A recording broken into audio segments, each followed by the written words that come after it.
Awesome. Okay, so yeah, welcome everyone. Good night. We're here to discuss a bit of food insecurity and providing a little bit of food security for our communities. According to data released by the U.S. Department of Agriculture, 17% of Americans, more than 50 million people across the country, live in households that are food insecure, a term that means a family sometimes runs out of money to buy food or runs out of food before it can get more money. So as we see this, pandemic and this economic crisis that has been affecting our community for quite some time, we're here trying to both identify the problem, but at the same time, kind of focus on solutions. How can we address this issue? How can we bring attention to it? And what can we as community organizers and people trying to do something, how can we provide a little bit of food assistance? And so thank you. I have with us Carlos Marroquin, a longtime community advocate, current director of Food for Health with the AHS Foundation. Mr. Kimball, University of California Master Gardener, certified naturalist, board member of the Black Farmers of America. So thank you both for joining us and for getting on this discussion with me and us, the California Progressive Alliance. So I'd like to start off with, obviously there are a lot of organizations that are collaborating and trying to coordinate, means of providing a source. A lot of community members came together through the pandemic, and food banks and all these different sources firsthand experienced rise in the demand for assistance. So I'd like to, maybe if you guys could take a minute and share a little bit of your experience with a situation, an anecdote, something that we can relate to and kind of bring us to the reality. How does it look on the streets and on our people's homes? How does food insecurity look like? Carlos? Yeah, well, thank you for inviting me, Victor, and for the work the good work that the California Progressive Alliance is doing. And thank you for highlighting this issue that is important, that is affecting millions of people, not only here in the United States. We're talking about 828 million people worldwide that deal with some form of food insecurity, hunger. So the problems are huge. Here at home, we're talking about 1 out of 5 people that face food insecurity. Those numbers are staggering. Prior to the pandemic, people were struggling and people were having a hard time. The pandemic uncovered what we already knew, but it just went public, where people realized, the depth of the problems, of the issues, of people being able to have access to food. So I think that programs like this are very important because he helps educate the general public and give support to the advocates that are doing something about dealing with food insecurity. Thank you, Carlos. Mr. Kimball, what do you think? Yeah, sure. I've got a couple of thoughts. I'm out here, although I do work down in Los Angeles, but I'm out here in the Antelope Valley, and geez, there's this folks out here struggling, and just like what Carlos stated, the pandemic showed us a lot of holes in our food systems, and not only here in the United States, but throughout the entire world. I mean, the folks, there wasn't food for anybody here or anywhere around the world, and we were just kind of short on that end. Up here in the Antelope Valley, we've got a couple of issues. A lot of our food, which can be fruits and vegetables and sometimes meats, they're all shipped up from Los Angeles. There's nothing that we have grown here that we're actually providing to our underserved communities out here in the Antelope Valley. And it's kind of a shame because what's been happening lately, and I've spoken to you about this, Victor, is that either the food is sitting on the trucks forever, because by the time it gets to our underserved communities out here, a lot of that is rotten, and the only thing you could use it for is for composting. So we have to figure out better ways, first of all, of either growing it local or the transportation cost, or kind of reaching out to local farms, or even kind of worked with a couple of I worked with a couple of conversation with a couple of community groups last night to talk about this same topic, but they kind of said, hey, folks, maybe we can do some collaborative efforts of actually working with people's backyards, because there's a lot of property, and pretty much you have like a half acre out here on your property, unlike the Los Angeles proper, where you're dealing with a quarter, 1/8 of an acre with your house on it. So it's all I can say is it's a huge issue out here in Antelope Valley, and I'm hoping that we can work with folks in LA County to address the needs of our folks. And actually, everybody needs clean and good fruits and vegetables, as opposed to when we get them here in the Antelope Valley, a lot of them are rotten and ruined. That brings me to a great point, because obviously there is the underserved communities that have always been underserved, so we definitely can point to the resources that don't always make it to our communities. And we kind of see 30 to 40% of the food supply is wasted, so across the country we see a lot of waste, whether sitting at the ports or not making it out of the fields. Like I think 31% of loss is at the retail consumer level. So we see a lot of stores, Whole Foods, all these certain areas are not lacking in nutritious food. They definitely have access to the most nutritious, the most organic, the most whatever. So it's definitely a problem that it doesn't affect the whole county per se, or the whole state equally. There's people that have access to farmers markets and all these different things. 133 billion pounds, and 161 billion worth of food in 2010 ended up in the landfill. So this is kind of food that either never makes it to our communities, whether because there's no economic power or because there's no profit to be made. So it's very, you kind of pointed the possible solutions, to kind of grow our own food, and collaborate in this effort. So it's definitely a thing of collaborating, because we have to, from the food source and our current way of growing crops, and maybe Carlos, you can touch on this, how, because you've built certain relationship with growers that are, kind of small time farmers, not the corporate farming model that we've been kind of trying to avoid, Monsanto's and different other entities that really don't have the interest in our communities. So maybe you can shine some light on the collaborative efforts of bringing this food, from locally grown food to table. You have a food pantry that operates beautifully with fresh fruits, fresh vegetables, and it's just amazing. So maybe you can elaborate a bit on that. Yeah, well, those are good points that you are touching, and I think it's very important for us to understand what food insecurity is. What are the causes of food insecurity? What kind of systems do we have in place? Are they good? Are they broken? Why is it? So the questions arises, why is it some communities don't have that access? Why is it that people in the Antelope Valley, are getting food that is almost expired, ready to be, thrown to the trash because, people cannot consume that? So there's a lot of questions that need to be answered when we start looking at the entire problem of food insecurity. We're talking about people not having access because of different situations. One will be the cost of food. Two will be that there are no store nearby.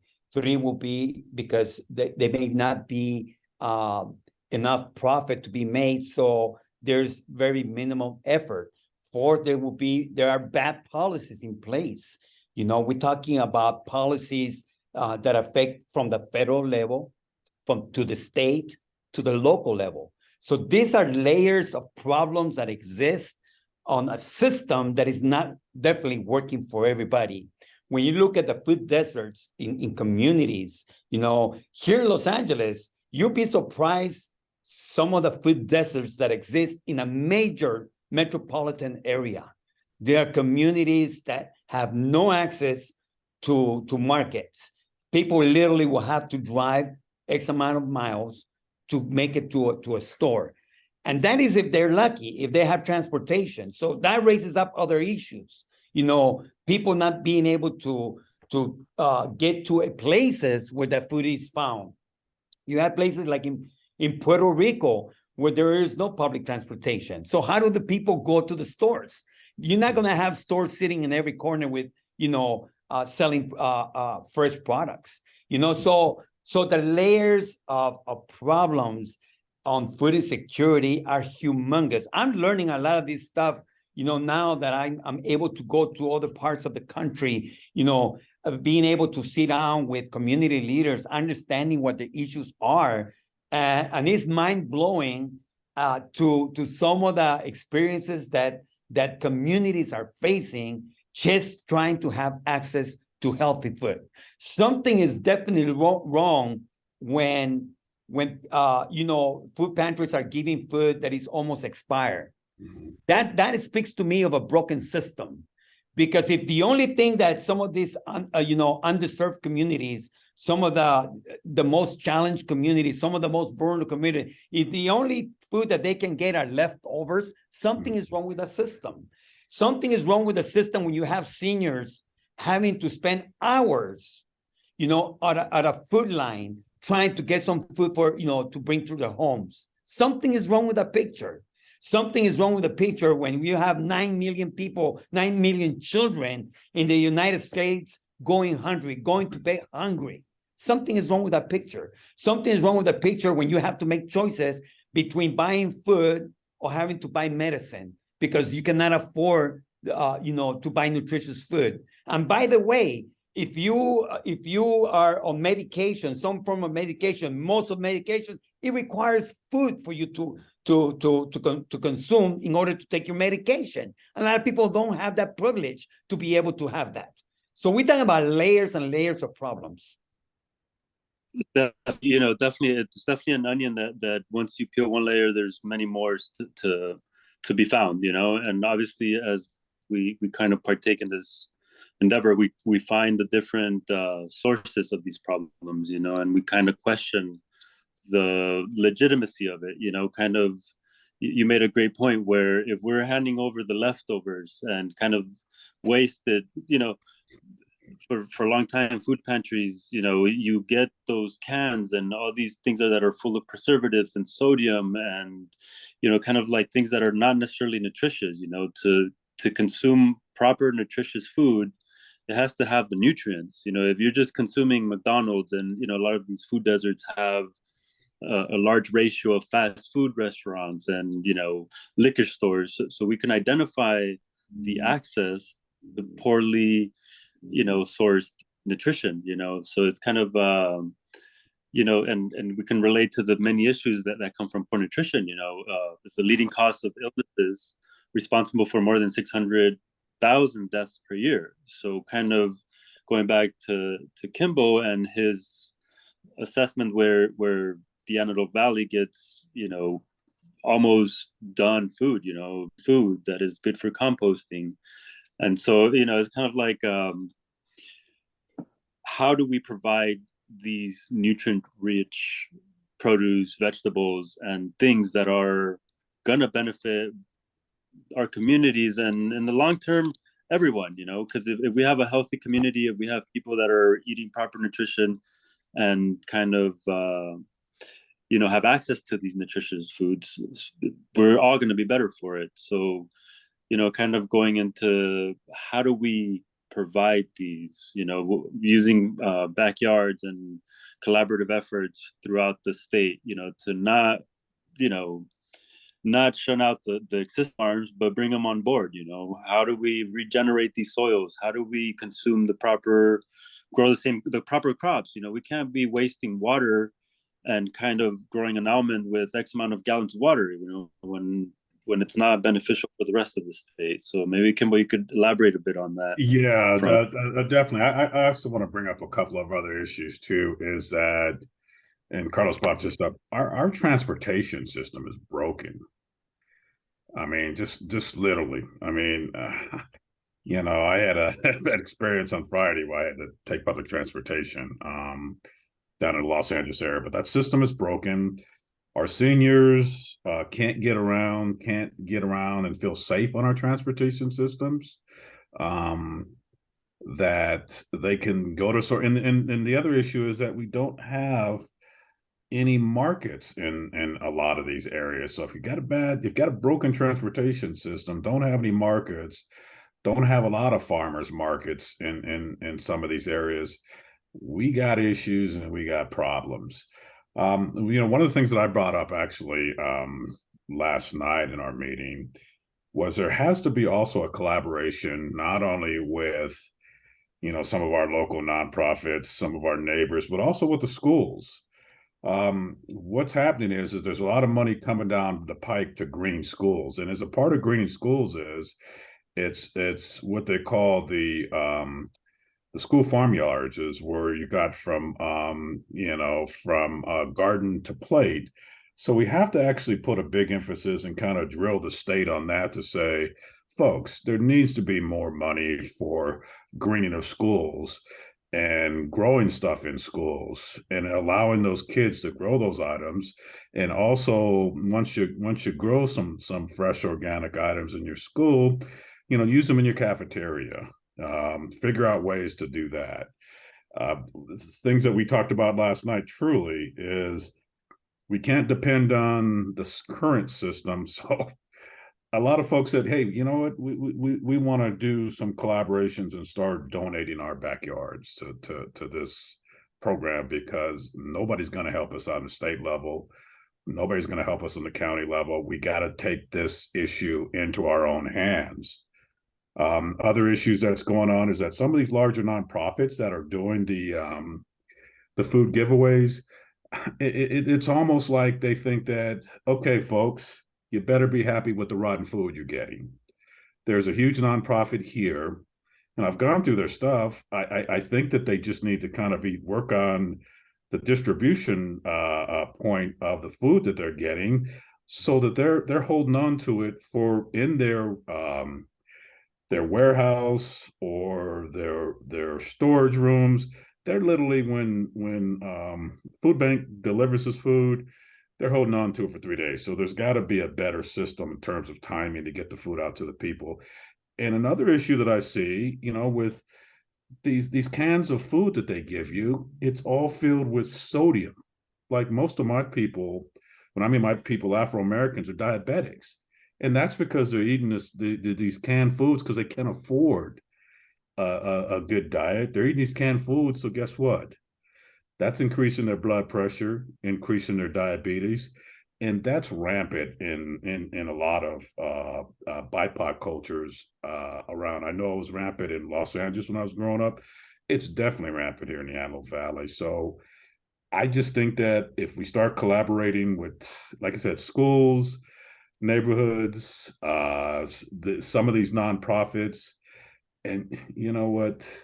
Sometimes we just can't defend on the on. I assume that they're pretty good, but sometimes we can't defend on the food bank. We might have to start doing it ourselves. Definitely, it's definitely a thing that we have to take into our own hands and kind of, both from the education aspect, we get kids involved and kind of participating in growing their food, and both, kind of as we see the, looming elephant in the room, with climate crisis and all these things that are potential catastrophes, things that we see these weather patterns kind of altering the way we grow our stuff and kind of devastating some of the crops, and kind of the pandemic, which showed us the shortfalls in our supply line, where we see that our shelves do go empty. Our shelves do depend on the continued transportation and the continued supply, whether it's from the Midwest, from the West Coast, the East Coast. We're interconnected. All of our groceries chains depend on all these different sources, so kind of to kind of provide our own mechanisms. How do we address these potentialities so that they don't surprise us, so that when the time comes, we can respond adequately and our communities will be fed properly. You're absolutely right with this whole one thing is necessity and you eat what you have, and another thing is choice, which would be eating what you need to, what we would like to. So it's kind of like providing these community-based solutions, and kind of how do we get there, and how do we educate our community to look for these alternatives. How do you see the response to the food you provide, Carlos? I know that there is very little to no cans, and our people... Kimball brought up the fact that some of our communities, they have health issues. Some of the people in our communities have that, diabetes, all kinds of illnesses that requires a special food. So when we look at the kind of programs that we need to establish, the kind of programs that the government need to run, instead of just putting efforts in just bringing canned goods to people, is they need to take a hard look, because we're spending more money on health issues, when we are not doing the job from the beginning.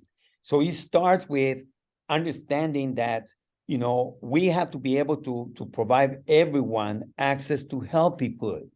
That's a key right there. You could give someone a pound of medicine, but he only require an ounce of good food for, what I mean? And you don't need all that pound of medicine if we start feeding the people properly. So those are the things that needs to happen.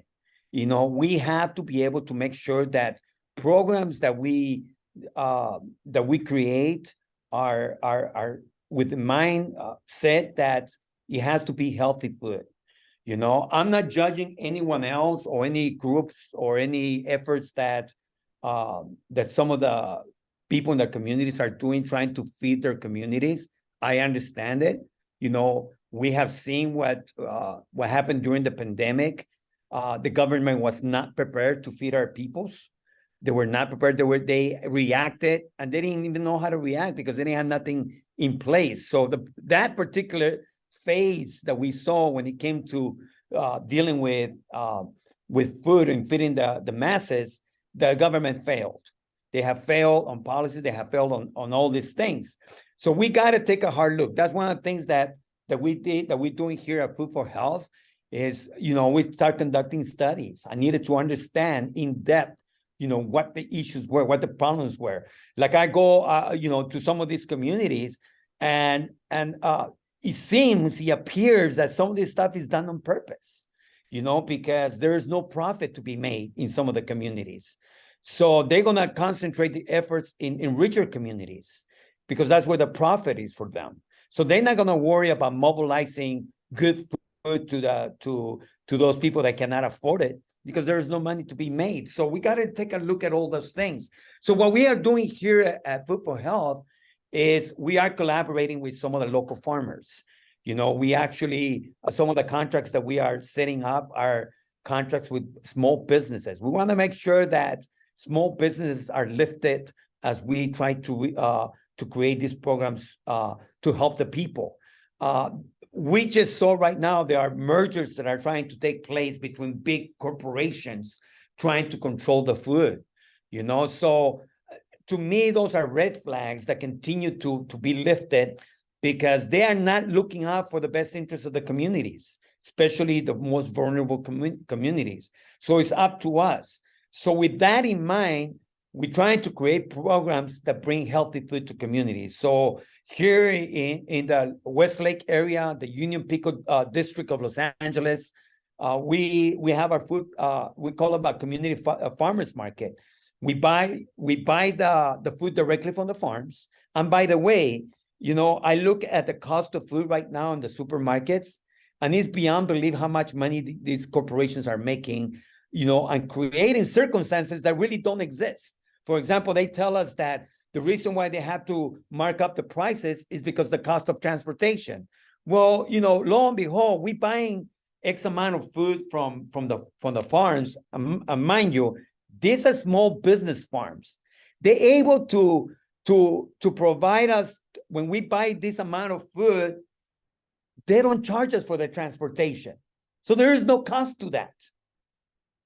So they lying to us, a lot of these corporations, telling us that the reason why they have to mark this up is because of, the cost of transportation. So there is things that are happening that are preventing from people to having access to healthy food. So that's what we're looking at. We want to make sure that we create models that we're going to be able to replicate throughout the United States, and that's what we're doing right now. We're replicating some of the models that we have here in Los Angeles, where we bring farmers market to the community. People are able to come in, Kimball. People come to our farmers market, and instead of me giving you a bag of canned goods or bag of food that a lot of people don't want, because we have to understand also that there are cultural differences in our communities. Not everybody likes to eat beans. Not everybody likes to have rice or certain other things, because their diets may prevent them from having those things. There are certain things that they need for their bodies. So we need to understand, the culture of the areas where we are trying to distribute food. So now, if we're able to do that, we bring the right food to the communities. And I think that the amount of waste of food that we are going to be able to prevent from going to waste are huge. Thank you, Carlos. That's a great point, because they call it now they're calling it food inflation. And to me, it's just more price gouging. And so everybody's kind of taking their turn and blaming X or Y reason, but ultimately we see their profits. And so it's a profit-driven system that, whether at the transportation level with the petroleum and the cost of fuel, these corporations are making ridiculous amounts of profits. And the same way with these mergers of, grocery stores. And so at the end of the day, it's a consolidation of resources, so kind of creating these alternatives, and at the same time bringing in these local farmers that are also being pushed out of business by corporate farms, and bringing that collaborative effort, and kind of bringing in that second layer, third layer of the local urban, collaboration and participation, and kind of creating these, a different approach in an urban setting, so that we can grow our food locally, using hydroponics and other different techniques that can use up some of these available spaces, whether warehouse in LA or different ways of providing this food, so that we can also cut down on our emissions and create a shorter supply line, so that it's never in question. So maybe you can add a little bit to that, Kimball, and obviously that's all. Yeah, sure. And Carlos, I love your farmers market concept. It's great. What I do like about that is that the photos that you put out there, it's just enticing for people. It's like, honestly, somebody would drive 100 miles to because you're set up to get that good looking. It's just good looking food. And I think it's a great concept. I think that's a concept that I proposed out here to the schools, to say, maybe there's something that we can do with there's a lot of property out here in the Antelope Valley, and there's a lot of property surrounding schools too. So rather it's putting in some larger greenhouses because it's so hot out here and sometimes a little difficult to grow certain things. But I think to your point, there is a way around and a solution out here and a solution other places, because I like how you bring in the local farmer and you remove the petroleum aspect out of this. Whereas, like, okay, the biggest excuse we always hear all the time, gas prices, petroleum. But I just like how dealing with local folks on that end, and I think it's a win-win for us all. And we can do the same thing out here with the amount of property that we have. And there are quite a few local farmers out here. And there are quite a few local farmers that have gone out of business, and they've gone out of business because they've been pushed out by, the larger farmers, and they just can't, they're just not making ends meet out here. So I love your point of going out and reaching out to them. So yeah, those are all great points that, we can use, in that things that I've suggested out here for the Antelope Valley, and things actually me and you've talked about in Los Angeles, of doing the same thing out there, of hitting this thing of food sovereignty. Right. And Kimball, you know that, like, for example, I'm looking at this area over in Miami. One of the poorest communities is Little Haiti. Oh, yeah. Haitian community. Mm-hmm. So what I did is I went down there and I hit the ground. I started going around the community. I went door knocking, literally, canvassing the area, introducing myself, talking to people, wanted to find out where they were at, what their situation is. And I started learning a lot. I started learning about that community. How it's being devastated, their economies is to the ground, is, gentrification, the cost of everything. So, out of the conversation, I started, sharing what some of the ideas that I had in mind for that community, that I wanted to do certain things there. The people began to guide you. Yeah. This is what they began to do. They began to guide me. Oh, you need to go talk to so-and-so. You need to go see this and that. Before you know it, I'm talking to a whole bunch of people. I understood so much about the community that when I actually went and met with the people I needed to meet to try to introduce some of the plans that we have, it's like I have more answers for them that they knew, in their own community, because the people told me what was going on. I met with local restaurant owners, small business. I wanted to know where they get their food from. I wanted to know about the marginal profit they have, because if we're going to address food insecurity, we got to also address, local economies. Our economies are driven by small businesses. And if we have more restaurants closing right now because the cost of food to them, is driving them out of business, we need to address that. So my question to them is, what if, I buy the food for you at my price because I'm using our buying purchasing, and now I give it to you at my cost, which is a lot lower than all these distributors are trying to sell it to you for, because they're trying to make a buck too. I don't have to make no money because we're not there for the profit, but I'm going to sell it to you at cost, or even, deduct, 20% off, so that you can actually start making some profits. Their eyes got big. I went to the local community markets where they sell nothing but canned goods. And I say, how come you're not selling no produce, sir? Well, we can afford it. What if we provide that for you so you can make a buck, And now they're welcoming you, because, it's not about us just setting up a farmer's market there, but also making sure that when we are lifting the communities, we are lifting all the community, not just some part of the community. We got to think about our local small businesses. They need to also, win, because when they thrive, we all thrive. The barbershop thrives because he can go and buy some, right? And now we're connected in there. So we got to start thinking big. We got to start looking at where the failures are and how is it that we're going to address those failures. Yeah, I really love that, in terms of, I've thought about a lot of the stuff we've been discussing today, but I love the piece of, approaching the restaurants and just trying to figure out the price margin and figure out why there is issues, and actually try to figure out why some of them are going out of business. But I guarantee you, a lot of them here in the Antelope Valley went out of business is because of the produce prices. Yeah. And Look at the eggs. Look at the eggs right now, for example. oh, eggs are You know, it's out of the just roof. crazy, man. I mean, It's insane. it's So if just you're a insane. restaurant that sells breakfast, that you make most of your money in breakfast, now the margin of your of whatever you're going to gain to for your business is going to get smaller. So now you're forced to raise prices on your the plates that you sell right on your food. So that people, now you have less people coming to your restaurants.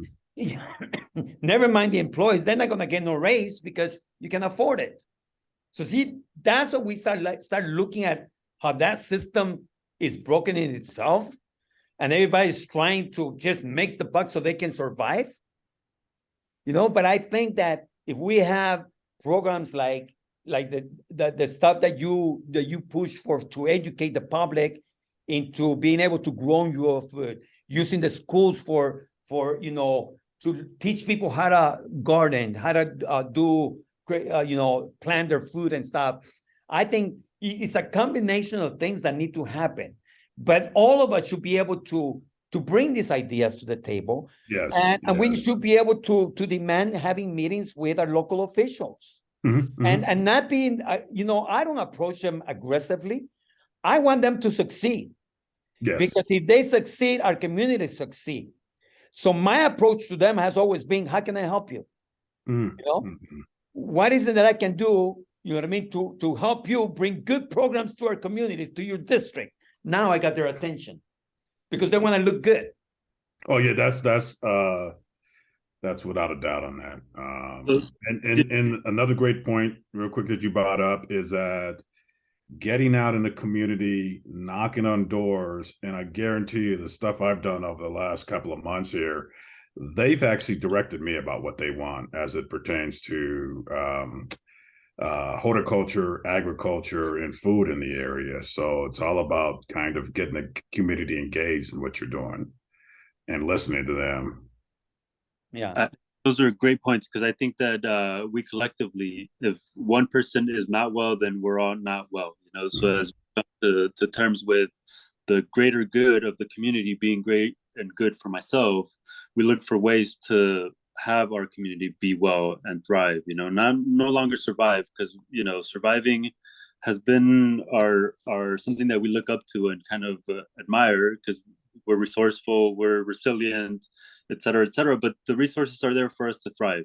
So when our community is healthy and well represented, these officials have to represent our communities and benefits and the needs that our communities are in need of. So it's very important for us to really engage the community and bring them on board and have them be the leaders, because they know best. They know what the community needs are immediately, and kind of approaching our elected officials and engaging them in providing, obviously they're all interconnected. We have, you alluded to the economic crisis and the growing economic crisis and how some businesses didn't get affected. These corporate models, whatever fast food chain, they're alive and well. But the biggest shutdown was on small mom and pop owned businesses, that couldn't survive the economic wave and the catastrophe that is kind of the lack of clients and the high cost of ingredients. So building these connections and these networks so that we collaborate, and the grower and the food distribution and the beneficiary, which is our community, and collectively us, can each of you maybe provide a quick view of a working system that provides these necessities to our communities? A brief, if everything were right, this is how it would be working. Well, we got to bring the community together, and it starts by educating. That's what Kimbo has mentioned, and I agree with him 100%. It starts with educating. We got to educate ourselves. We got to understand, before Carlos starts opening his big mouth, I need to know what I'm talking about, and for me to know what I'm talking about, I have to take time to educate myself. I have to understand things, because not everything that I think I know. There's a lot of stuff that I don't know. So I think that by us start talking, educating ourselves, reaching out, I reach out to distributors, There is a need for distributors in some cases because, communities are so far apart, and who's giving the best deals, where are they getting their food from, some of the distributors, So once you understand how all that system works, yes, there is a need for transportation, but how is it that we can have how can we minimize the impact, of having to use, these huge trucks and stuff if we can grow locally, right? So we also need to talk to the farmers, the labor, we're talking about the farm workers, they are not, they usually are ignored, but these are the people that grow our food. These are the people that spend, countless of hours, bending in their backs, picking up food, under the heat, under the cold, under the rain, under fires here in California, all the smoke and stuff. But so we need to bring everybody to the table. And that's what we are doing here at Food for Health. We are creating a national food council where we can bring everyone to the table. We need to have conferences. We need to have this kind of studies where all of us begin to bring our expertise to the table. And from there, we're going to be able to create policy and make recommendations of what needs to happen. If before I go to the mayor, before I go to my Congress, before I go to my city council, I need to know what I'm talking about. Because when I come to him, I'm going to come to him with a plan from A to Z that he cannot refuse. And I think that should be our approach. Thank you, Carlos. Campbell, any particular view you take on? No, I totally agree everything that Carlos said, and want to put a huge emphasis on once you know your plan, make sure that you bring in our elected officials, because a lot of them can affect either policy in your local government, in your county, in your state, federal policy. And it also, a lot of them have access to some funds. Mm-hmm. And if you go with a great plan, I think that they'll be able to work with you on that end. But definitely after your plan and after you know what you're talking about, bring them in, because I think a lot of times our elected officials are never looped in. And guess what? They work for us. We don't work for them. Right. So just want to give you a heads up on that. But yeah, I totally agree with everything that Carlos said. And Victor, the beautiful thing is that, you start involving the community. For example, there's a lady, and you might have met her, Giselle. She came to one of the stores that we have here, and she's in a wheelchair. And she came, and I looked at her, and she looked depressed and stuff. So I approached her and asked her, hey, I need some help on the food pantry. I'm looking for volunteers. She looked at me, she looked at her wheelchair, then he looked at me again. It's like, are you crazy? And I'm like, no, I really need your help. So she came to make it shorter. She came and she has not left. She's always there. She's volunteering. Her spirit is lifted. She's another person. When we start inviting, some of the stuff that I do is I invite some of the people that are waiting online to come and receive food. And I ask them if they want to volunteer. You start engaging the community. We start involving the community. That's what I'm talking about, the community being able to lift up. And believe me when I'm telling you, that congressman is going to hear that. And he's not going to want to be left behind because he's not doing that. He's not engaging his community. So he doesn't want to be left out. So he's going to start getting involved with us, and he's going to, what do you need? How can I help? That's a great point you raised, Carlos, because, community is to commune, and oftentimes we come and hand and provide. But if we don't commune with one another, which is the source of healing, we're not even getting into when you put your hands in the soil and all this trauma that our communities experience, and the healing that needs to take place, and so there's a lot of room for, kind of, we were talking about the onion and the many layers, the many benefits of growing our food, and communing with nature and our natural source of nutrition, in our single self biome that we are, like we commune with the nutrition that we eat and the people that we commune with, and that brings a different layer of community, the true sense of it, and kind of getting to know one another. You mentioned that volunteer and the other volunteer, and before you know it, you have a family. You have this whole unit that is pushing for these ideals, this vision of that picture that was painted. So I think that it itself should be motivation enough. If we could all commune and gather around food, that is food is life, food is health, food is love. And when you bring food to people, that's community right there. I would love to bring some people to some of the local urban farming that you guys are doing. They need to come and see these. You see, I arranged for a trip to take people to one of the farms where we buy the food from. A lot of people have never been to a farm. Mhm. They have never seen the farmers working out there. And when they're able to experience that and see that and pick up a carrot from the ground and, break it and have some carrot, with dirt and everything, but you taste like good carrot. I'm telling you, people, that's the biggest turn on for people.